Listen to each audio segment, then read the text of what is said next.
anyone puts me on a hit list, this is not an antique. It was given to me for my birthday when I was like 13 or something. I'm not ruining history. I've seen the refurbishing community. I know you're out there. I like the actual construction of the box. It doesn't really go with anything that I own. I am all about customizing things that you already have, refurbishing and recycling. Here is a preview. Curiology. They have done some super cool jewelry box customizations, and I was inspired by that since it's something that I really only have one shot at getting right. I think that starting with developing a plan for what I want it to look like is a really important step. It lets me try out a lot of different ideas that I have in advance and see how it would look on the box. We're back with the star and moon imagery. What a surprise. The first thing that we need to do to the jewelry box is to prep it for all of the painting that we'll do to it later. The unscrewing is a very slow process. First, I have to take off all the hardware that I can. In this case, that just meant the hinges. Then I want to go in and try and fix any imperfections, few really tiny cracks that I went ahead and filled in. Usually you would probably do this with wood filler, but we didn't have any, so I just used whatever we had laying around. Cleaned the insides of the felt, just went in and blotted it with a wet paper towel. There was also one area of the felt that was ripped. Put some glue in that to make sure that it wouldn't rip anymore. Went over it with a marker. Wow, it's like it was never even there. There were also a couple of areas that were coming up, so I just went ahead and wood glued that back in. To prepare for sanding, covered the mirror that was on the inside of the top lid. Then I had to go in and sand everything, which I gotta be honest, I don't enjoy sanding. Sanding with the wood grain. Looking at this, I just want to make it like a bunker or something. Like if this was the roof.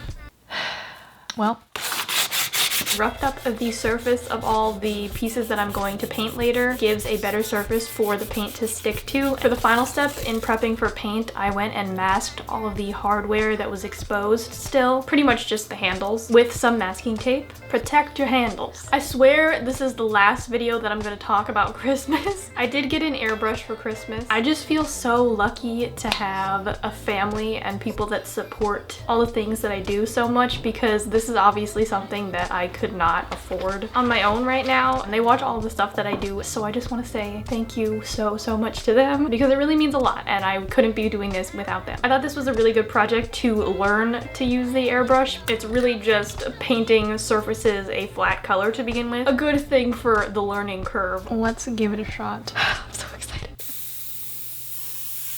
Oh, I really don't know why I decided to film my first time doing this, but my hands are gonna be so blue. I'm gonna be a smurf. This is the most fun. I am not the kind of person that screams, but I can promise you I am screaming on the inside right now. I will also say you could totally paint this just with brushes. This is not necessary.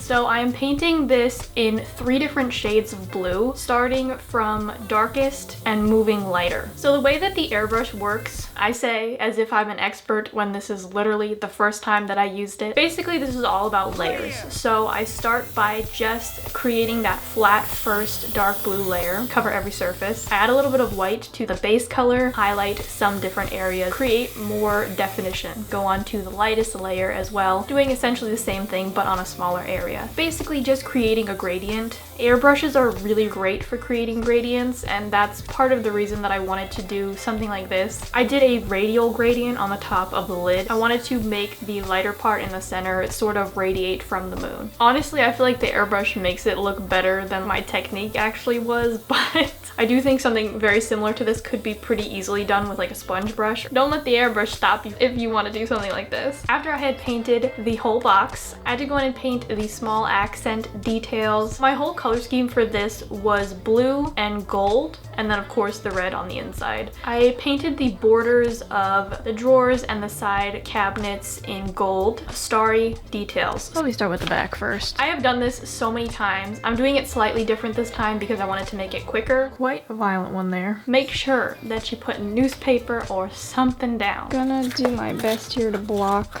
I went in with the gold paint, watered it down a little bit, and just started flicking it on with a paintbrush. I love how like the cardboard looks nicer than the actual box. This is a super easy way to paint starry skies. Did this on the side cabinets, the inside part of the face of the drawers, and the top lid. I'm so afraid to ruin this. I'm gonna just go for it. I say as I'm already doing it, 'cause I have to like make myself not think about it. Because I overthink literally everything, which not a fun trait to have. The gold paint really only shows up in certain lights really well, so I did also want to add some white to make it a little bit more visible. With the white, did it very sparingly. With the brush, I get a little bit more control of variation of sizes of the stars. My life, can you see? Bring it back, don't take it away. On the bottom side of the lid with the mirror, I did want to paint some sort of decorative frame. No matter how this turns out, it adds to the story. Perhaps the story will be somebody that didn't know what they were doing was painting. That was definitely the hardest thing to paint. Did a moon in the center of the top and the bottom. The charm of something hand painted is in the imperfections. That's all I'm gonna say. And then on either side of that, created a very simple swirl design. My shoulders hurt so much just from how tense I am painting. And then on the two sides, I painted a star in the middle in the same fashion. And did swirls to finish off the frame as well. As a last detail painting piece, I wanted to do something on the side of the drawers, so I decided to paint constellations. Super simple. I just randomly picked ones that I liked the shape of. Then comes the most exciting part, time to decorate. I went ahead and made a template for the lid with a cereal box, of course, as always. The main focal point of this piece is a moon with a face, of course, on the top of the lid. That meant that I needed to sculpt it. Me and sculpting have a very interesting relationship. I want to be good at sculpting and I try really hard, but I don't think it is my best medium. The only way you get better at something is to do it. So we're grabbing the Sculpey that my teacher gave me in high school and we're making a moon. I used the template to cut the shape of the moon out from the clay, and then I had to start adding pieces on to create the face and some of the dimensions. So I rolled out pieces for the lips, the nose, the eyebrow, the eyes, and also the cheek shape. Is this slightly creepy? Maybe. Adding small little pieces on and then blending it into the clay as best as I can. Honestly, that's the hardest part, is making it all smooth again. I'm using clay tools that I just have had for years. I use the back curved edge of this one clay tool. It's the smoothest part of the tool and it seems to work the best. Okay, well, it's not going awful, so that means it's a success. I am so obsessed with moons with faces. Me and my friend Joe actually made a giant moon stage prop for one of my films in college. I just love that stuff so much. I also created cylinders and made them into circles to create the craters on the moon. The inside of these are really kind of difficult to blend in, so I did also use some tiny beads to sort of press into there, and that helps smooth it out a little bit more. I also used the beads to press into a couple of different parts of the rest of the moon, so that we have some craters protruding and some craters sunken in. Tried the alcohol smoothing technique at the end, which it's turning green. I think I saw this on Studson's channel. I've seen it very much since then. I don't even know if it's supposed to be used for this type of clay. It did smooth everything out a little bit, so I cut out stars from templates in all different sizes. Needed quite a few of them because they were gonna go on both the lid and the drawers. I did want to add something to the stars rather than just having them flat shapes. I'm like halfway tempted to put a face on this, but I won't. Went and poked dots around all the inside edges. Sort of made it look like stitching. Then of course we need to bake our clay. A couple of stars did get a little bit crispy. Got a little lumpy, but I'll say it again, aren't we all? I went and painted everything gold, the moon, create some of that dimension with the paint job. So I went in and painted some shadows with a watered down brownish color, highlights with white on any of the areas that were protruding. The top parts of these craters, I don't really know what I'm gonna do with the eye. I feel like I just don't want it to be creepy, but if it's meant to be creepy, who am I to decide that it can't be? Kind of looks like SpongeBob's eye. If it looks like SpongeBob's eye, that means it's fine. Marked where the middle is so that it's easier for me to place. Will hopefully be very centered. If not, Well, just glued it down with some wood glue. Placed all the stars before I glued them down so I could see if I liked the layout. And then once I was happy with it, I went and glued all of them down, which is honestly when everything starts coming together. Did the same process for the drawers, laid all the stars out and glued all of the pieces on. I did want to add the couple of moon details on 2 of the front drawers. Once everything was done, I had to go in with a finish. I just had a matte finishing spray laying around. I don't know if it's good for this purpose, but it works. Took everything outside, sprayed it all. You could also use something like varnish or a lacquer. And after I let that dry, it was just time to reattach all the hardware. The exciting part.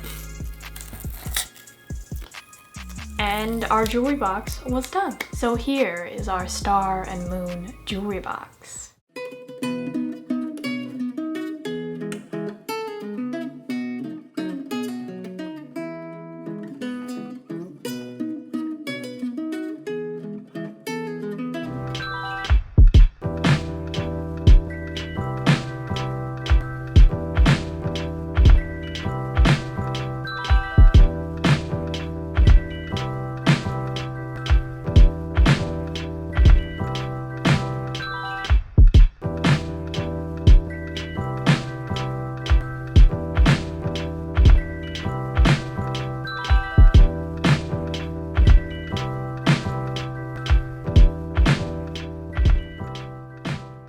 I really enjoyed this project. I don't really get to do stuff like this all that often. I never get to do airbrushing because this is the first time. It's always really fun to learn a new tool. Let me know if I made it better or worse. It's really my style. My mom said it looked like a magician's magic box, which to me is truly the highest compliment. Magicians, if you're out there, tell me, would you keep all of your magic supplies in here? I do think it goes maybe too well in my room. Would love to see people customize something that they have. So if anybody does anything like that, doesn't have to be a jewelry box, please share it with me. I would love to see them. I can't let go of this love.